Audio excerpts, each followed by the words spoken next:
नमस्कार मेरे प्यारे बच्चों, आप सभी का स्वागत है आपके बेहतरीन से YouTube channel Thakur sir academy पे। मैं ठाकुर सर आपको इस चैनल पर बीएससी की सारी जानकारी, पढ़ाई से रिलेटेड जानकारी बहुत ज़्यादा दिया करता हूँ और कुछ अन्य जानकारी भी आपके सामने साझा करता हूँ। आज के इस वीडियो के अंदर में हम लोग पढ़ाई से हट के थोड़ा-सा इम्पोर्टेंट जानकारी आपके सामने लेके आए हैं। अभी-अभी हाल-फिलहाल में ही हमने किसी न्यूज़पेपर की कटिंग में देखा था कि 4 वर्षीय बच्चों 4 वर्षीय जो ग्रेजुएशन कर रहे हैं, उनके लिए बहुत तगड़ा गुड न्यूज़ है। खुशखबरी है भैया, खुशखबरी, खुशखबरी, खुशखबरी। क्या है खुशखबरी? इस पर हम विशेष चर्चा करेंगे। पहले तो हम आपको ये बताते चले कि बहुत सारे स्टूडेंट इस बात के लिए चिंतित थे कि पहले हमारे बड़े भैया, बड़े दीदी, ये चाचा या बड़े लोग यानी उससे सीनियर लोग 3 साल में ग्रेजुएशन करके फ्री हो जाते थे, लेकिन अब 4 साल की ग्रेजुएशन हो गया, हम लोगों के लिए और टाइम का ज़्यादा बर्बादी हो गई। क्योंकि ग्रेजुएशन सिंपली आप भी जानते हैं और हम भी इस बात को जानते हैं कि लोग ग्रेजुएशन जो है सो बहुत निम्न वर्ग के लोग या सिंपली जिनको सिविल सर्विसेज वगैरह सेक्टर में जाना है, प्रोफेशनल कोर्स से हट के उतरना है, तो वो लोग ग्रेजुएशन करते हैं। 4 साल 3 साल के ग्रेजुएशन में बच्चे लोग क्या होता था कि 1-1 साल का ईयरली एग्जामिनेशन होता था और एग्जामिनेशन देने के बाद 3 साल में उनको डिग्री मिल जाती थी और क्योंकि यूनिवर्सिटी थोड़ा बहुत लेट होने की वजह से 4 साल भी समय लग जाता था। पर 3 साल में और कहा जाए तो 3 साल का ही सेशन हुआ करता था, स्टूडेंट फ्री हो जाते थे और अपना आगे के प्रिपरेशन में लग जाते थे।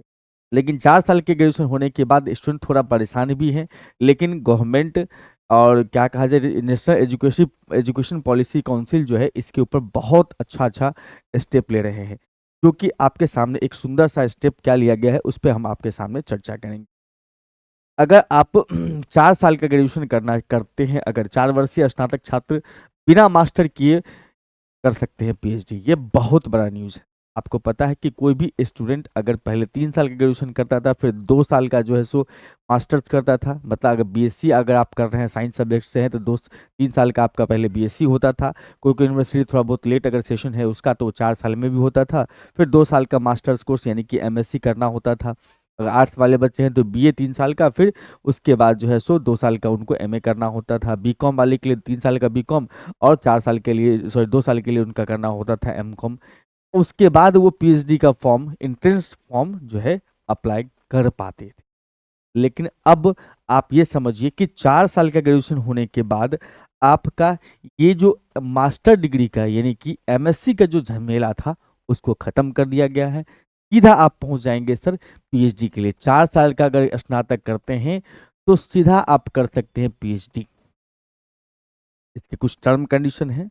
मास्टर डिग्री करने की आवश्यकता नहीं पड़ेगी तो कुछ न कुछ टर्म कंडीशन तो रखा गया है। वो टर्म कंडीशन आपके सामने ये है कि एनईपी यानी कि नेशनल एजुकेशन पॉलिसी के तहत प्रावधान ये है कि 75% अंक होना ज़रूरी है। यानी कि अगर आपका 4 साल का ग्रेजुएशन है तो 4 साल का ग्रेजुएशन मिला करके आपको डिस्टिंक्शन मार्क्स यानी कि 75% मार्क्स होना ज़रूरी है। हाँ, उसमें अगर आप एससी-एसटी हैं, एससी-एसटी हैं, ओबीसी हैं, दिव्यांग हैं, ईडब्ल्यूएस हैं, तो उनको 5% की छूट दी गई है। यानी कि उनको कम से कम 70% मार्क्स होना चाहिए 4 साल की ग्रेजुएशन। यानी कि 4 साल की ग्रेजुएशन आप जनरल कैटेगरी के स्टूडेंट हैं, तो आपको 75% अगर है और अगर आप एससी-एसटी, ईबीसी, ईडब्ल्यूएस और दिव्यांग कैटेगरी में आता है, तो आपके पास 70% अगर है, तो आप पीएचडी का एंट्रेंस एग्जाम का फॉर्म डायरेक्ट 4 साल ग्रेजुएशन के बाद भर सकते हैं। ये बहुत बड़ा गुड न्यूज़ है, क्योंकि 4 साल का ग्रेजुएशन अगर आपका कंप्लीट है, आप सीधा अगर पीएचडी का एंट्रेंस एग्जाम पास कर जाते हैं, तो आप कभी भी असिस्टेंट प्रोफेसर बनने के लिए अप्लाई कर सकते हैं। तो हो गया ना रास्ता आसान। 3 साल का ग्रेजुएशन, 2 साल के एमएससी से एकदम आपको छुटकारा मिल गया। 4 साल का ग्रेजुएशन करिए और उसके बाद आप पूरा फ्री हो जाइए, सीधा-सीधा तैयारी करने के लिए इसका पीएचडी का। लेकिन ध्यान रखें 4 साल का जो ग्रेजुएशन आपको करना है उसमें 75% मार्क्स होना चाहिए। ऑल सेमेस्टर जोड़ करके यानी कि टोटल फाइनल मार्क्स जो है वो 75% होना ज़रूरी है। एक बार पूरा न्यूज़ को हम आपको सामने सुना देते हैं पढ़ के, ताकि आपको और अच्छे से बातें समझ में आ जाए। 4 वर्षीय स्नातक कोर्स के छात्र बिना मास्टर किए पीएचडी कर सकते हैं। सिर्फ शर्त ये है कि 75% अंक अनिवार्य होंगे। एससी, एसटी, ओबीसी, दिव्यांग, आर्थिक रूप से कमजोर वर्गों के अभ्यर्थियों को 5% की छूट दी गई है। ठीक, उसके बाद मैं बता दूं यहाँ पर आगे चल के ये बात भी चर्चा है कि नेट और जेआरएफ के लिए स्नातक छात्र आवेदन कर सकते हैं। आपको पता है कि आप इस बात को समझ के चले कि अगर आपको असिस्टेंट प्रोफेसर बनना है अगर, तो असिस्टेंट प्रोफेसर के लिए क्या क्या क्राइटेरिया है। तो इसके लिए क्राइटेरिया क्या होता है कि आपको पहले के समय में होता था कि आपको ग्रेजुएशन करिए, ग्रेजुएशन उसके बाद जो है सर, फिर उसके बाद आपको एमएससी करिए, मास्टर्स करिए, उसके बाद फिर जो है आप इसका एंट्रेंस एग्जाम दीजिए। इस चीज़ का नेट का एंट्रेंस एग्जाम दीजिए। ठीक है, साइंस वाले तो सीएसआर नेट का दीजिए और आर्ट्स कॉमर्स वाले हैं तो यूजीसी नेट का एग्जामिनेशन दीजिए। वो एग्जामिनेशन देने के बाद आप असिस्टेंट प्रोफेसर के लिए अप्लाई कर सकते हैं। और इसमें भी बाद में मॉडिफाई करके ये कर दिया गया कि अगर आपके पास नेट नहीं है, अगर आपके पास पीएचडी है, तो भी आप यहाँ पर कर सकते हैं असिस्टेंट प्रोफेसर के लिए अप्लाई। ठीक, ये 3 साल का ग्रेजुएशन वाले प्रोग्राम में था, 3 साल, और उसके बाद 2 साल, और उसके बाद फिर नेट का या पीएचडी आपको करके फिर असिस्टेंट प्रोफेसर के लिए अप्लाई करना है, जहाँ कहीं भी वैकेंसी आएगा वहाँ पे। लेकिन अब इस झमेला से आपको सीधा सीधा खत्म कर दिया गया है। आपको जो है सिर्फ क्या करना है, 4 ईयर का ग्रेजुएशन कंप्लीट करना है। उसके बाद सीधा सीधा आप पीएचडी का जो एंट्रेंस टेस्ट होता है उसमें फॉर्म भर सकते हैं। अगर आप पीएचडी करना चाहते हैं तो पीएचडी के एंट्रेंस टेस्ट का फॉर्म भरिए, पास कीजिए, और उसके बाद इंटरव्यू वगैरह होगा और एडमिशन लीजिए और रिसर्च में लग जाइए। अब इसमें या फिर आप चाहो तो आप यहाँ से डायरेक्ट नेट का फॉर्म भर सकते हो। नेट जो है नेशनल एलिजिबिलिटी टेस्ट, जो कि असिस्टेंट प्रोफेसर के लिए योग्यता का सर्टिफिकेट प्रदान करता है। यूजीसी नेट और सीएसआर नेट होता है, साइंस वाले के लिए सीएसआर नेट होता है, उसका भी फॉर्म आप भर सकते हैं। उसके बाद जेआरएफ होता है, जूनियर रिसर्च फेलोशिप। इसके अंदर में आप रिसर्च कर सकते हैं टॉपिक पर, उसके ऊपर मतलब किसी भी टॉपिक के ऊपर में आपको रिसर्च करना होता है, यानी खास कर कहा जाए तो रिसर्च स्कॉलर आप बन सकते हैं।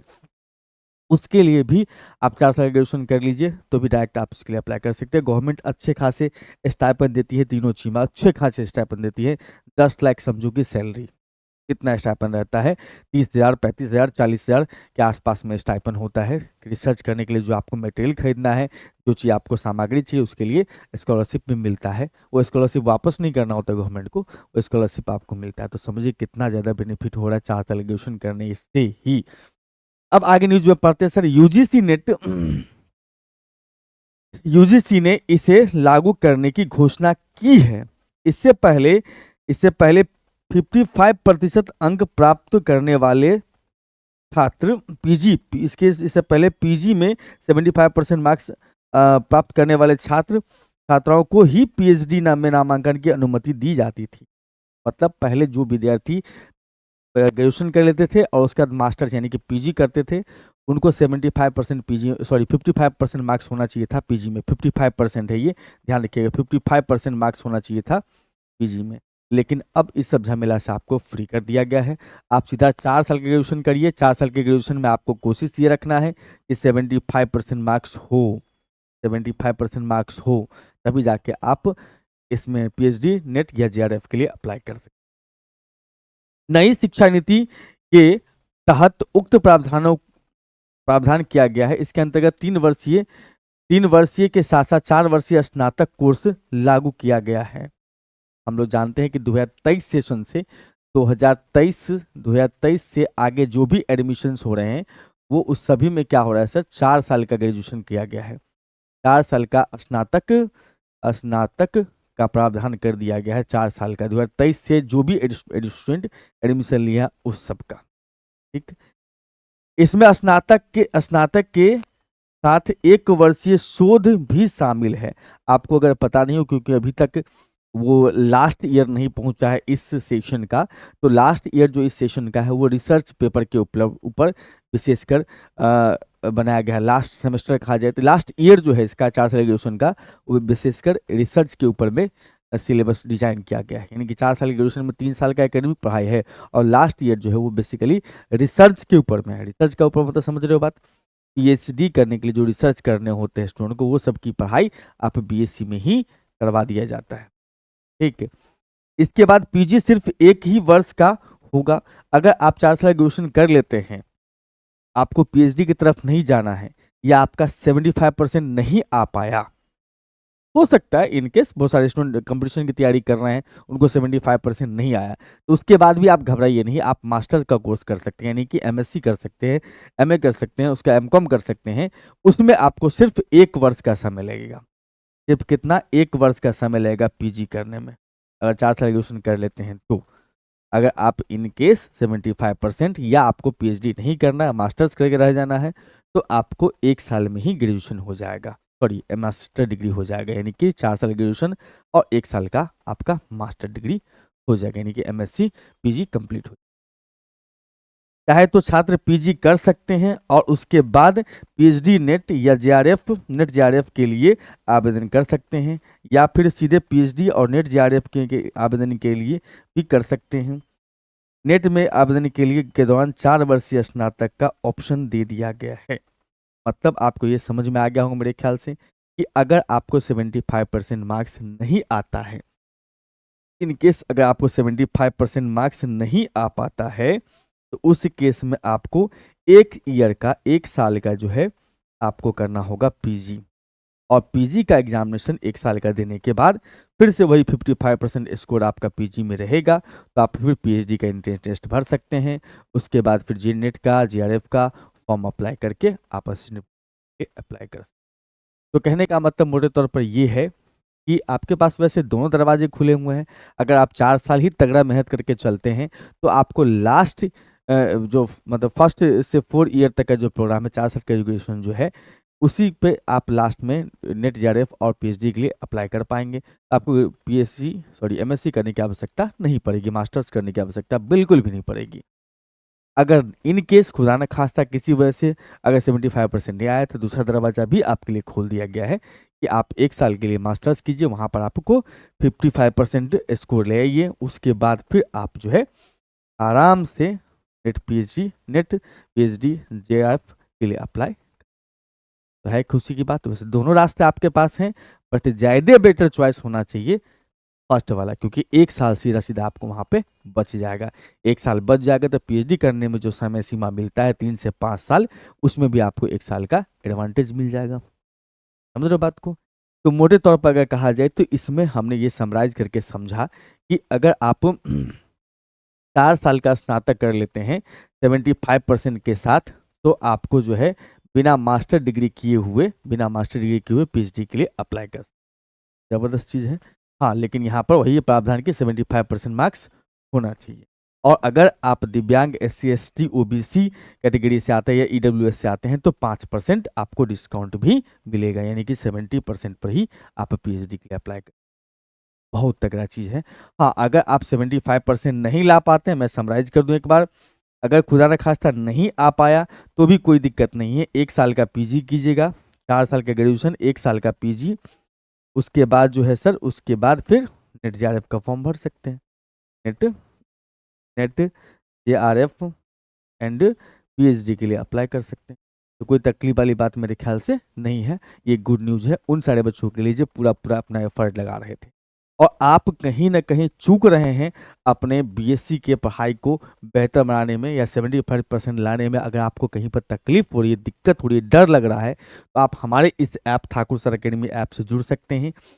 इस ऐप पर ठाकुर सर अकेडमी ऐप से जुड़ सकते हैं। ये ऐप आपको प्ले स्टोर पर आसानी से मिल जाएगा। इस ऐप से जुड़ करके आप हमारे विभिन्न कोर्स पर, हमारे ऐप पर जो कोर्सेज चल रहे हैं वो 11-12 वाले बच्चों के लिए बोर्ड प्लस सीयूटी का प्रिपरेशन के लिए कोर्सेज चल रहे हैं। बीएससी या बीए के स्टूडेंट हैं, आप मैथ अगर रखे हुए हैं तो उनके लिए मैथ का भी कोर्सेज हमारे ऐप पर उपलब्ध है। और बीएससी फिजिक्स के स्टूडेंट है तो उनके लिए भी कोर्सेज अवेलेबल है। BSc chemistry, BSc zoology, BSc botany, सारे सब्जेक्ट। बीएससी में साइंस का बैकग्राउंड जितना सारा होता है, मैथ में दोनों में आता है, साइंस और आर्ट्स में दोनों में, साइंस बैकग्राउंड में जितने भी कोर्सेज हैं सारे हमारे इस ऐप पर उपलब्ध है। कौन सा ऐप पर उपलब्ध है sir? Thakur sir academy app पर। इस ऐप पर उपलब्ध है। इस ऐप पर आप किसी भी कोर्स से अगर पढ़ना चाहते हैं तो आप पढ़ सकते हैं। अपने 75% का जो सपना है उसको आसानी से पूरा कर सकते हैं। किसी भी कोर्स में अगर जाएंगे तो वहाँ पर आपको लाइव एंड रिकॉर्डेड कोर्सेज दिखाई देगा हर एक कोर्स के अंदर में। पीडीएफ नोट्स हर एक कोर्स के अंदर में अवेलेबल होता है। क्लासेस जो भी चलती, जो भी लेक्चर्स होते हैं, सबके पीडीएफ नोट्स आपको मिलेंगे। सारे लेक्चर्स लाइव भी और रिकॉर्ड दोनों फॉर्मेट में उपलब्ध रहेंगे। मतलब लाइव भी क्लास होगी, रिकॉर्डेड भी लेक्चर्स रहेंगे। मतलब लाइव क्लास अगर अटेंड नहीं कर पाए तो रिकॉर्ड लेक्चर्स भी अवेलेबल रहेगा। हर एक यूनिट का पीवाईक्यू आपको डिस्कशन करवाया जाएगा। हर एक यूनिट का इंपॉर्टेंट क्वेश्चन यानी कि गेस्ट क्वेश्चंस दिया जाता है। ये सब मेन फीचर्स हैं हमारे ऐप का या हमारे कोर्स का। और आप चाहते हैं कभी भी चैट कर सकते हैं अपने एजुकेटर के साथ, अपने मित्र के साथ ग्रुप डिस्कशन कर सकते हैं। और कोई भी तरह का समस्या हो तो डाउट कॉर्नर भी हमारे ऐप पर उपलब्ध है। ये सारी सुविधाएं हर एक कोर्स में, जितने भी कोर्सेज चलते हैं सब पे उपलब्ध हैं। ये कहाँ पे देखने को मिलेगा? ये हमारा प्यारा सा ऐप है ठाकुर सर एकेडमी ऐप। इस ऐप पर आपको देखने को मिलेगा। किसी भी तरह का समस्या हो रही हो तो आप इस हेल्पलाइन नंबर 9155545177 पे कॉल करके या व्हाट्सअप करके जानकारी। इस सुंदर सा इन्फॉर्मेशन के साथ हम इस लेक्चर में इतना ही रखेंगे। आप सभी से उम्मीद करते हैं कि आपके फ्यूचर में, आपके आगे के एजुकेशन इंडस्ट्री में अगर आपको सफ़र अपना जारी रखना है तो उसके लिए ये वीडियो काफ़ी महत्वपूर्ण है। तो जो भी आपके मित्र हैं, जो भी चाहते हैं फ्यूचर में अगर आप लेक्चरशिप में जाना चाहते हैं तो उनको ये वीडियो ज़रूर शेयर कीजिए। मुलाकात करते हैं अगले लेक्चर में। तब तक के लिए बाय बाय। मुस्कुराते रहिए और हमेशा मन ला के पढ़ते रहिए।